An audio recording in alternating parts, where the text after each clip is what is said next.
পাকা তালের এই সিজনে একবার হলেও কিন্তু পাকা তালের এই পিঠেটা বানিয়ে খাওয়ার অনুরোধ রইল। এতটাই মজা হবে খেতে, এই তালের অন্য কোনো রেসিপিগুলো খাওয়া ভুলে যাবেন।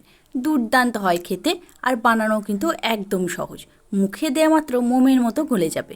তাহলে চলুন বন্ধুরা, আজকের এই রেসিপিটাও কোথাও স্কিপ না করে পুরোটা দেখার অনুরোধ রইল।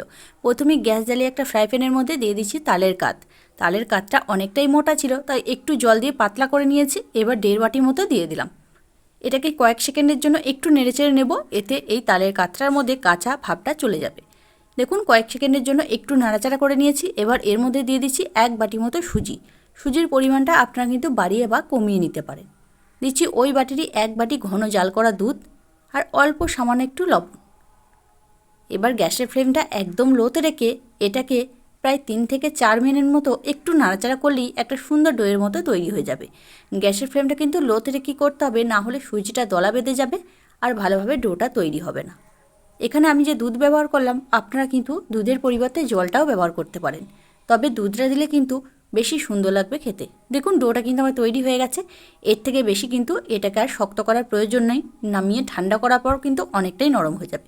ডোটাকে নামিয়ে নিয়েছি, একটা চিনির শিরা তৈরি করে নেব। গ্যাসের মধ্যে একটা কড়াই বসিয়ে দিয়ে দিলাম 1 বাটি মতো চিনি আর 1 বাটি মতো জল। 2টো এলাচ মুখ ফাটিয়ে দিয়ে দিলাম। এবার এটাকে একটা চিটচিটে ধরনের শিরা তৈরি করে নেব। চিনিটা গলে আসা পর্যন্ত ফুটিয়ে নেব। দেখুন শিরাটা কিন্তু তৈরি হয়ে গেছে। এবার এটাকেও নামিয়ে সাইডে রেখে দেবো ঠান্ডা হওয়ার জন্য। আর এদিকে যে সুজির ডোটাকে একটু রেস্টে রেখেছিলাম, সেটা কিন্তু একটু কুসুম গরম অবস্থায় আছে। এই অবস্থাতেই এটাকে ভালোভাবে মেখে নিতে হবে। মাখতে মাখতে দেখবেন হাতের মধ্যে কিন্তু লেগে যেতে পারে। তার জন্য আমি এখানে 1 চামচ মতো ঘি নিয়ে আবার এটাকে ভালোভাবে মেখে নেব। ঘি বা তেল একটু দিয়ে মাখলে কি হবে, হাতের মধ্যে বা প্লেটের মধ্যে একটু লেগে যাবে না। ডোটা কিন্তু খুব স্মুথভাবে তৈরি হবে। আর এটাকে কিন্তু খুব ভালোভাবে মেখে নিতে হবে, যেন একটু ফাটা অংশ না থাকে। মসৃণ করে মেখে নিলে পিঠেগুলোও কিন্তু একটু ফাটবে না। আর ভালোভাবে না মাখা হলে কিন্তু পিঠেগুলো ফেটে যেতে পারে। দেখুন ভালোভাবে মেখে নিয়েছি, হাতের মধ্যে আরেকটু আমি ঘি লাগিয়ে নিলাম। এবার পিঠেগুলো তৈরি করে নেব। অল্প একটু করে নেব, দিয়ে হাতে তালুর মধ্যে দিয়ে এটাকে ঠিক যেভাবে পুলি পিঠে তৈরি করি সেইভাবে শেপ দিয়ে নেব।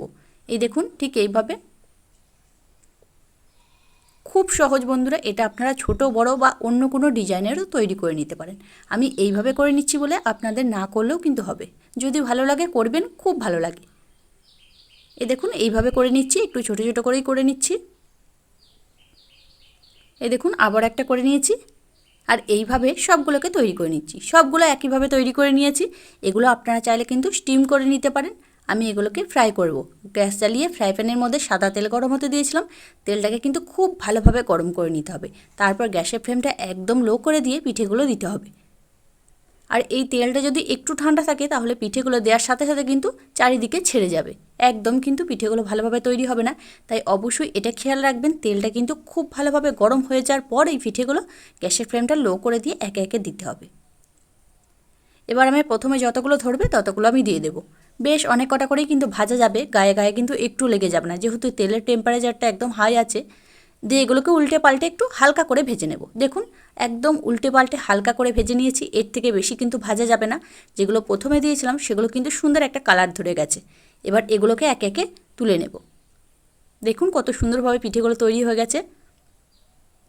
একটুও কিন্তু ভেঙে বা ফেটে যায়নি, প্রত্যেকটাই কিন্তু সুন্দরভাবে তৈরি হয়ে গেছে। এবার যেগুলো আমি দ্বিতীয়বার দিয়েছি, মানে যেগুলো পরে দিয়েছি, সেগুলোকে একটু হতে দেবো। আর প্রথমে যেগুলো হয়ে গেছে সেগুলোকে আগে তুলে নেব, না হলে এগুলো তাড়াতাড়ি আরও কালার ধরে যাবে, ভালো লাগবে না খেতে। আরও ওগুলো তুলে নিয়েছি। আরও আমি কিছু দিয়ে দিয়েছিলাম, সেগুলোও ভাজা হয়ে গেছে। দেখুন এগুলো কত সুন্দরভাবে ভাজা হয়ে গেছে। এবার এগুলোকেও সব তুলে নেব। বন্ধুরা এগুলো কিন্তু খুব বেশি কড়া করে ভাজতে যাবেন না, তখন কিন্তু অতটা ভালো লাগবে না খেতে। এগুলোকেও সব তুলে নিচ্ছি। আর বাকি যেগুলো আছে যতগুলো হবে সবগুলোকে এই একইভাবে ভেজে নিয়ে আসছি। সব পিঠাগুলোকে একইভাবে ভেজে নিয়েছি। চিনির শিরাটাকে একটা বাটির মধ্যে নিয়ে নিয়েছি। এবার এর মধ্যে সমস্ত ভেজে রাখা পিঠেগুলোকে দিয়ে দেবো। দিয়ে প্রায় 1 থেকে 1.5 মিনিট মতো উল্টে পাল্টে দেবো।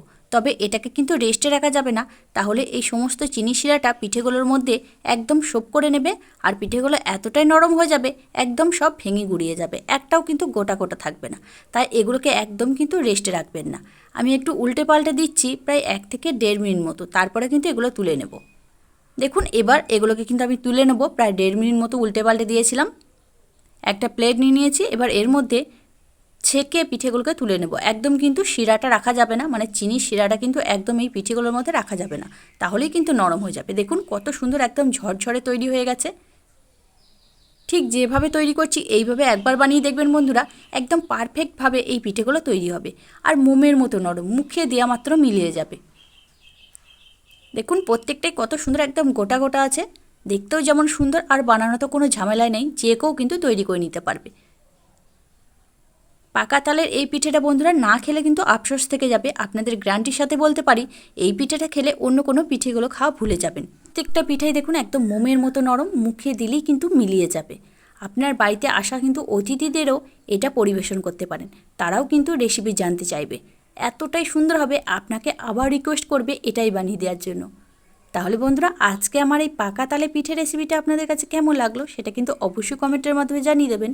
দেখে যদি একটু ভালো লেগে থাকে লাইক দিতে ভুলবেন না।